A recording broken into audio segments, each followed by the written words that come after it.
the phases of Indian militant communism that you say, like, as you say, that the organization party and the Revolutionary United Front, the organizational phase was actually started in 1967 to 72. That was the time, if you see, there was actually wide spread of ideological kind of militancy from Naxalbari to Musahari district to to Kheda, Lakshmipur to Debra to Srikakulam to Koraput in Odisha. That is where you will see the Maoist had this kind, the Naxalites, those days they used to call them. They had the kind of ideological base, or they spread ideologically to these areas, and that is where the motive was to identify the class enemy, basically those who actually oppose the idea of the so-called idea of revolution, and to annihilate them. That is where indiscriminate killing was happening. This was evident from Srikakulam, Parvatipuram agency. This was also evident in Musahari districts of Bihar. It was evident in Naxalbari, in Koraput, in Malkanagiri of Odisha. But then from 1975, but then by 1972, there was a kind of a state action against all these people. But by 1975, what you see, there was a rise of factions. Now, I must tell you, factionalism is a darling. Factionalism is very dear to the communist. If you see the Indian communist movement, more than the militant communism and the so-called democratic communists, you will see factionalism is an inseparable kind of thing in their organization. But then by 2080. By 1980s, what we saw, that there was emergence of two very powerful kind of factions. That was the People's War group operating in undivided Andhra Pradesh, okay, and some parts of bordering Odisha, and then to the extent of undivided Bihar, okay. But then this was MCCI, Maoist Communist Center, actually operating in jungle mahals of West Bengal and Bihar. But then, with the creation of Jharkhand, what we saw, there was a lot of kind of infighting, factional fighting among the Maoists, and that is where the ideologues of sitting in Hyderabad, sitting in Delhi, sitting in Bhubaneswar, they decided that all these factions needs to come together to have a kind of organized or a merged way of fighting against the Indian state. That is how the CPI Maoist was formed in 2004. And once it was actually merged, what we saw starting from 2004 to 2010, that is the time when we actually witnessed the escalation of violence. And that is when we felt that this is a major threat to the Indian state, and that forced Manmohan Singh to go on record to say that the Maoism is a biggest internal security threat to the state of India. But then, by 2010-11, we had a concrete plan. The Indian state had a concrete plan, okay, to take on the Maoist, following a security-centric approach. That was the time from 2010-11. We saw there is a decline. There is a decline in the Maoist related violent activities in all these areas. And this is also because of the killing and arrest and surrender of leaders and the cadres.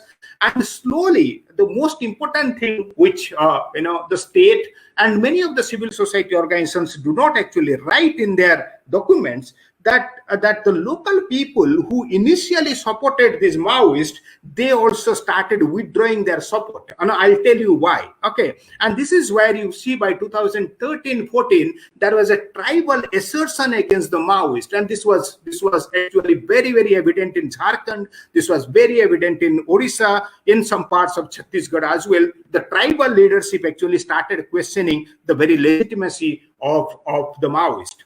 Coming to the idea of this violence, there is a body of civil society organizations and the left-leaning intellectuals in India. You will see that they constantly keep on legitimizing the violence that is carried on by the Maoist.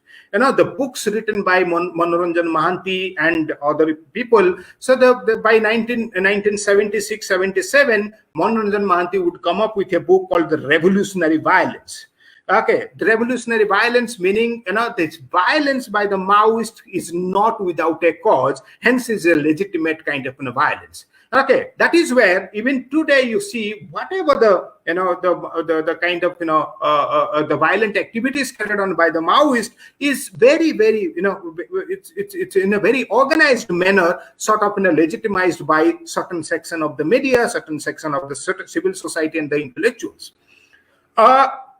That is where the Maoist violence is also guided by the retributive violence, where they say this is a violence to counter the state violence. Okay, and that is where they give a false sense of empowerment to the locals, especially between 2004 to 2010. That here is we are offering you a kind of an empowerment, or we are empowering you to actually kill these people, okay, to take vendetta, and that is where you feel very powerful. Okay, but in this process, what had happened, that the violence has gone overboard. Okay, many of these innocent tribals have also been mercilessly, ruthlessly killed by the Maoist. Okay, that is where what Subbarao Panigrahi in 1971 actually told in a kind of encounter with Charu Majumdar, that we cannot indiscriminately killing people in the name of revolution. And that is the time when Charu Majumdar was asked by Subbarao Panigrahi to leave Srikakulam. He said that this is not something that you will understand what is the idea of revolution. Okay, but then this idea of indiscriminate killing is very much part of the Maoist kind of movement in India. That is where one would see there is a broad distinction with the acts of terrorism. The inhuman kind of brutalities. If you see, this can give a tough competition to some of the ISIS ways of killing that we see in the media. People, the tribals have been actually, their throats have been cut. Okay, there are evidences in the Bichinanchal in Odisha where the women was skinned alive. Those kind of things are very much part of this violent activities. This brings me to the urban movement, and this is something, this was felt by 1980s. You would all appreciate that this is a movement by starting from Naxalbari. This was actually designed to have its base in the rural India, to fight the feudals, to fight the jamindars and the petty bourgeois, what they say in a Marxist terminology. Okay, but then by 2004 it was felt. It was first initially felt in 1980s that we should have people in the urban areas who would provide us some sort of legitimacy. Okay, and in that process we will also garner support from other people. Okay, so then by 2004, when the merger took place, okay, they felt there has to be a strong army, strong party, and a united front. And the whole aspect of a united front, that is where the urban movement actually comes. Okay, that is where they say we need to have tactical united front activities in the urban areas. And how do you actually forge alliance? You forge alliance with the people who have a kind of certain reservations against the state, who reject the ideas of the state, okay, and who are ready to sort of fight, if not completely in a violent way, but in the ideation level to fight the state. Okay, that is where they write in their strategic plan 2004 document. They say the centers of struggle by various classes under the leadership of several organizations representing them, and it is essential that we unite with such struggling organizations and build up broad struggles against the ruling classes. This is very, very appealing kind of theoretical background, which actually romanticizes the idea of revolution. And a lot of the young minds, starting from universities where I studied or elsewhere, you will see people talk about fighting against the ruling class. But then this is a very faulty kind of thing. During the discussion we can actually take up. And this urban movement plan, this is where many of the civil society organizations actually come, and they sort of try to give a kind of a positive image, to the Maoist radicals, saying that they are fighting for the rights and the entitlements for the marginalized kind of people. What are the issues around this? In one hand, you have a very robust democracy and a very successful kind of democracy, maybe few black episodes during emergency here and there, but then Indian democracy has been uninterruptedly, it has been a successful story so far, given its diversity and all kind of thing, is versus a radical and militant kind of communism. This is one of the issues. The second issue that we see, that the rights and the entitlements of the people, if you go to this tribal belt, what we say, not necessarily the red corridor, but the tribal belt, there are certain genuine issues of rights and the entitlements of the local people. But then the Maoist representing these grievances, on the rights and the entitlements of the local people is a misplaced or a completely misplaced kind of an argument, because the rights and the entitlements of the people, the Maoist cannot actually ensure. It can be ensured only by the state. But however, there is also this development-induced displacement, then the question of representation. That is where somewhere the state has to own up, across the party line, they have to own up that the Maoist claim representing these people, because the state has been absent. Of late, the Indian state has actually intervened in these areas in terms of, constructing roads, by establishing schools and other governance mechanisms. But till 2000, 2001, we'll see that the state was somehow absent there. But in that process, the Maoists had actually taken advantage of that thing. But it took the Indian government till 2014. It was only after Modi government came to power in 2014. This was explicitly mentioned in the Ministry of Home Affairs website that the Maoists have taken the advantage of certain loopholes of the state. This was something that for the first time the state actually acknowledged. That is where you'll see that the Modi government in 2015, in a response to the Maoist thing, there is one important policy was inserted here, that ensuring the rights and the entitlements of the local people, which was completely absent till 2015. Then who are the stakeholders? In this fighting, you see that the major two stakeholders, that at the abstract level, one can see the Maoist and the Indian state. But then if you get into very close, you'll see there is an unholy alliance between the government officials, the Maoist and the contractors in one side, and the local people on the other. Coming to the state responses, I'll not take much time on this thing. There has been a very robust security approach. There are also been development initiatives following the 2008 document by the erstwhile Planning Commission.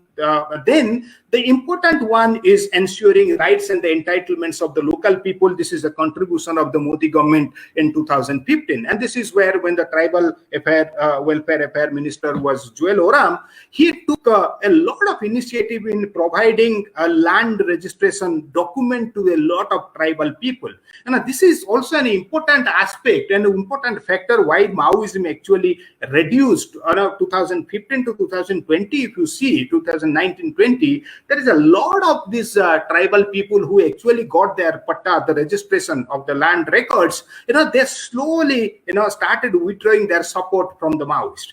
And then, India has a very robust kind of surrender and a rehabilitation policy. But then in the process of all this, somehow the fifth schedule provisions of giving certain special power to the local people to decide their kind of governance model has not been implemented in its letter and spirit. But then the last thing, as an academic, I would see that the negotiation aspect is not been completely exploited. Now this is something that needs to be this needs to be explored more. What is the future course of left-wing extremism or the Maoism in India?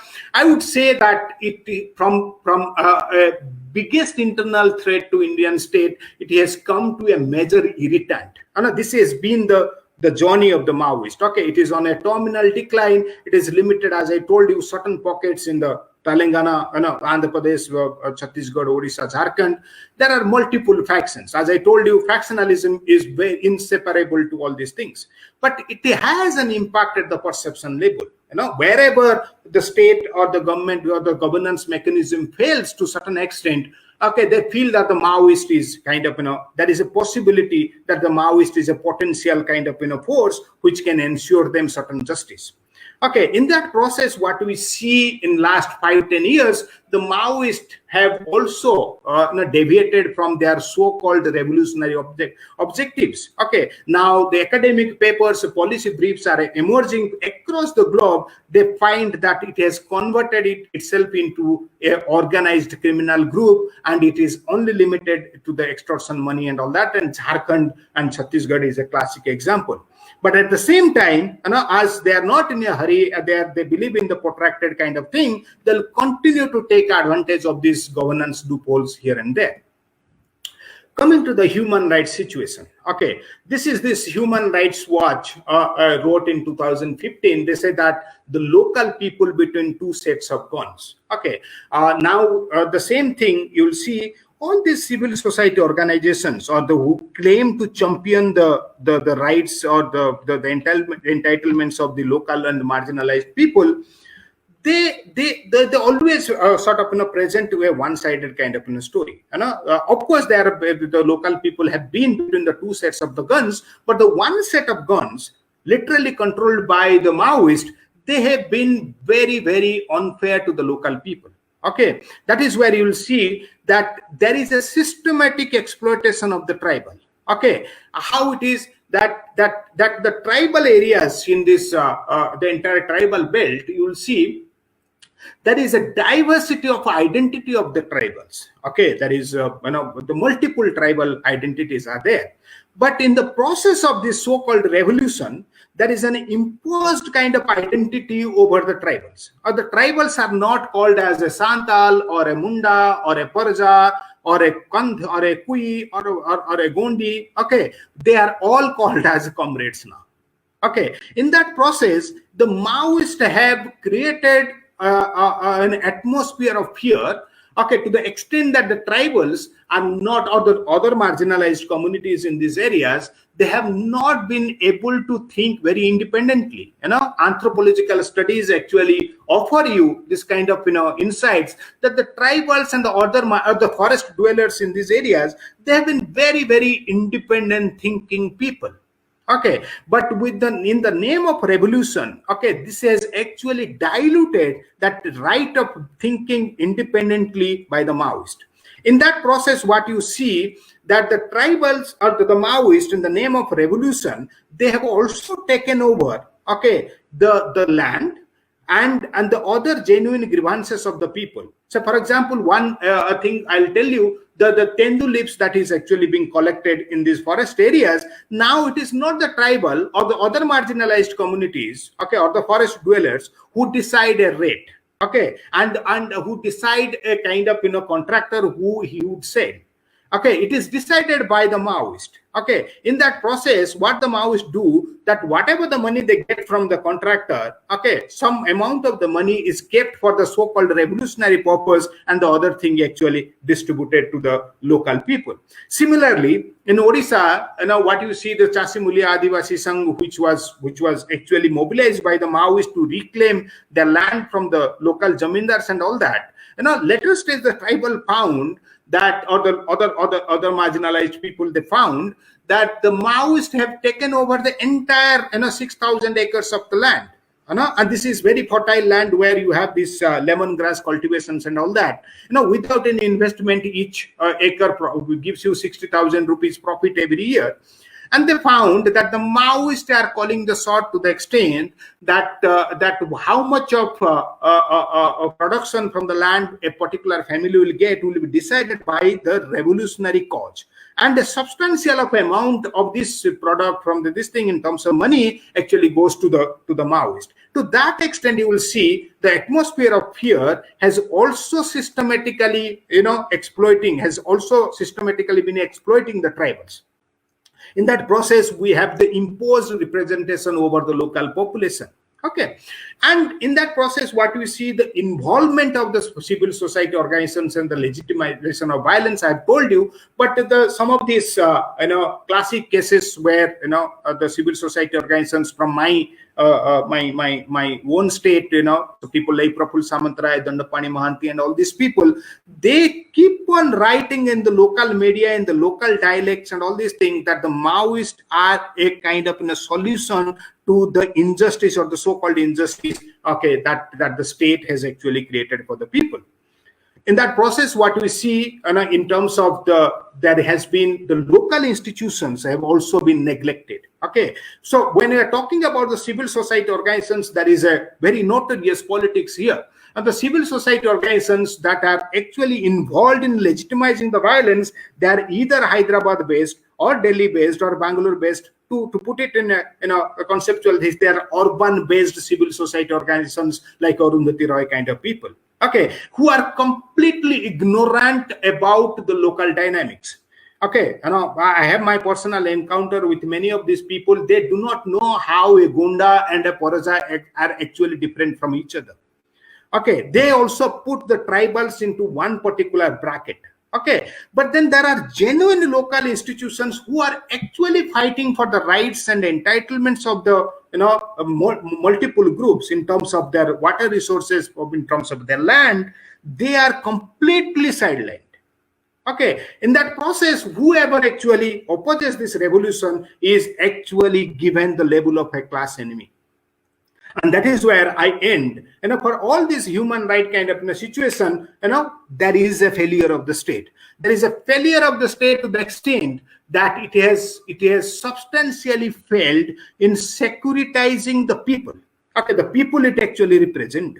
Okay, to that extent, there is a failure of the state. Okay, I'll not be completely unfair, but then it will not be completely fair to say that, okay, the state has actually been able to delegitimize the Maoist thing, okay, in the psyche of the people, which is completely based on, okay, atmosphere of fear. So I stop here.